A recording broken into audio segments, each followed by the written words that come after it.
have become God. Oh, now I am everything.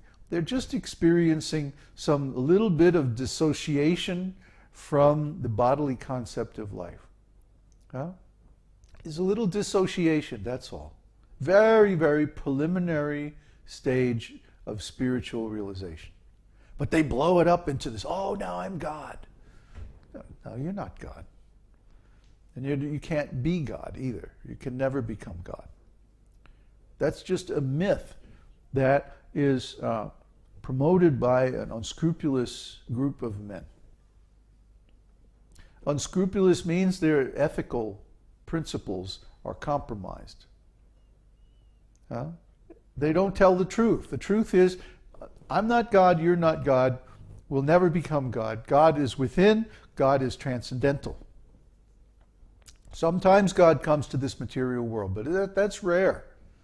That's rare. And is always predicted in the scriptures whenever he comes. So, none of us is God, nor can we ever become God.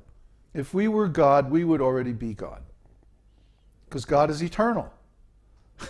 I mean, it's just like this philosophy is defeated on every side. And common sense also says, the average ordinary person in the street, if you stop him and ask him, are you God? Or can you ever become God? They go, no, what are you kidding me? Yeah. It's just common sense. So these rascals, they want to go against everything. Common sense, philosophy, practicality, logic, everything. They want to go against everything and say, oh no, I am God. Nonsense. This is rascal. There's some ethical problem here. They're lying. To put it plainly, they're fibbing. They're lying. They're trying to deceive us. No, you're not God. No. And your subcontractor, he's not a master teacher either. But simply what they do is, it's a form of dissociation, which is a mild state of paranoid schizophrenia, where you project a different meaning onto another person's words or actions. You see, we are taking great pains in teaching the esoteric teaching that people understand the definitions of the words being used precisely, so that the understanding in one person can be transferred to another person. Well, these rascals are doing the exact opposite. They're saying, I can assign whatever meaning I like to anybody's words. And then I can imagine that they are some kind of guru or some kind of teacher. And then I can take the meaning in whatever way I like, and then that's my realization.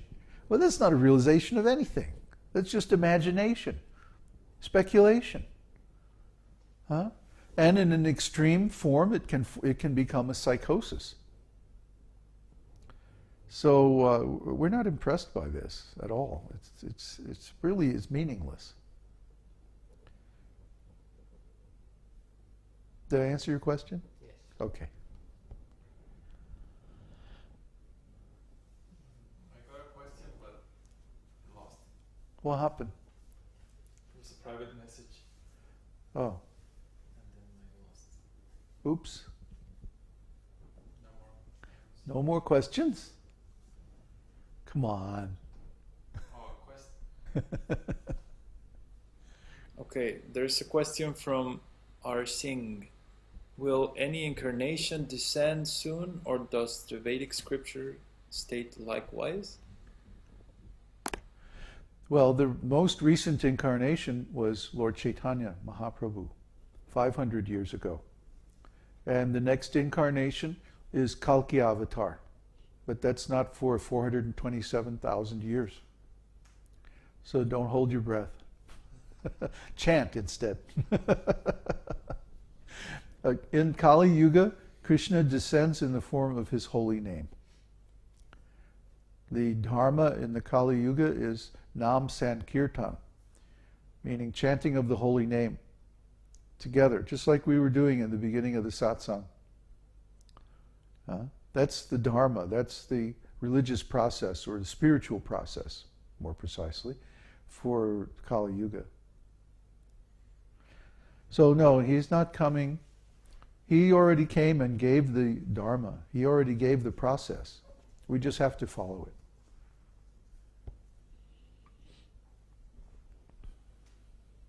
That's it.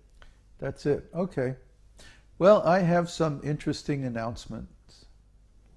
First of all, you see our improved Sunday Satsang video projection, or what is it called? Webcast. And I like this very much. It really makes things a lot nicer for the people watching on the internet, and to participate in the discussion becomes very easy. And we want to continue like this and even make it better. So Uddhava is working very hard, or he has been working very hard on this, and so we want to thank him for his efforts.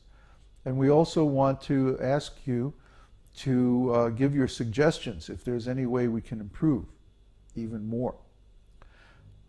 We want to have a program that's interesting, that's engaging, that's helpful, that gives you enthusiasm for performing devotional service. And we also want it to be interesting. We don't want it to be dull, you know, like, oh, there he goes, preaching another sermon, you know, pounding on the Bhagavad-gītā. We want it to be more interesting than that. I have to change my seat here. Okay. And we want to engage people also in our evening darshan program. So we're wondering if we started to televise or webcast our evening darshans live like this, how many would attend? This would be every day except Sunday at 6:30 p.m. Chile time, which is the same as Eastern Daylight Time right now. Will be for as long as daylight time is there.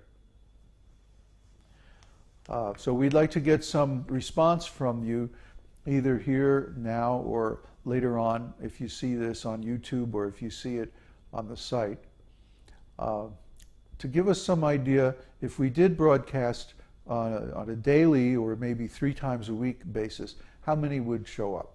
How many would attend and participate?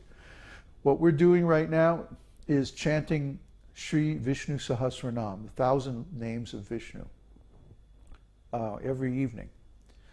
And we use a modified version of the classic Shubha-Lakshmi version of this chant.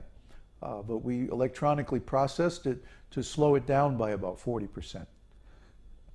Because the way she rattles it off, it's very hard to keep up unless you have a lot of practice. So we're just beginning.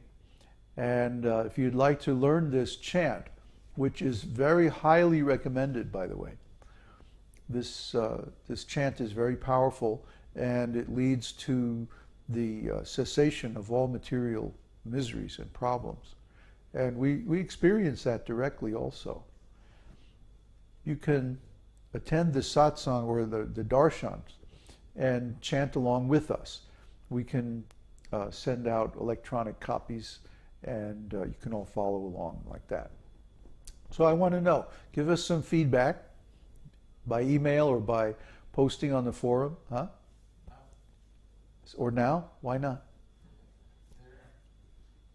The verse is saying, I am here with Rima here. Oh, sorry, I have to change the microphone. Devesh is saying, I am here with Rima here, and we both will attend daily with our kids.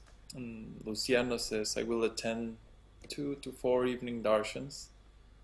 And David Lubin, I will attend when I have access to a computer. It's a great idea.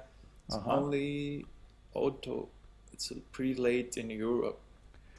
Yeah, in Europe it would be what? Because we're at GMT -4 or GMT -5, I forget. 12 o'clock at night. Yeah, it would be like 11 o'clock or something at night. That's late. Yeah, it's pretty late. We understand, but we can't be online 24 hours a day. We can record them, although the evening darshans are pretty much the same, unless I happen to get inspired on some particular topic. They're pretty much routine, but it's nice to have that live connection. It's nice to see, oh, this is happening in real time, and be connected and be able to ask your questions and like that. So we do a kirtan, and then we chant the 1,000 names of Lord Vishnu, and it's very beautiful, actually. It's evening, so the house is all dark, and we do a little kirtan, a little arti, and then chant. So we'd love to have you, and I guess we'll try it as an experiment and see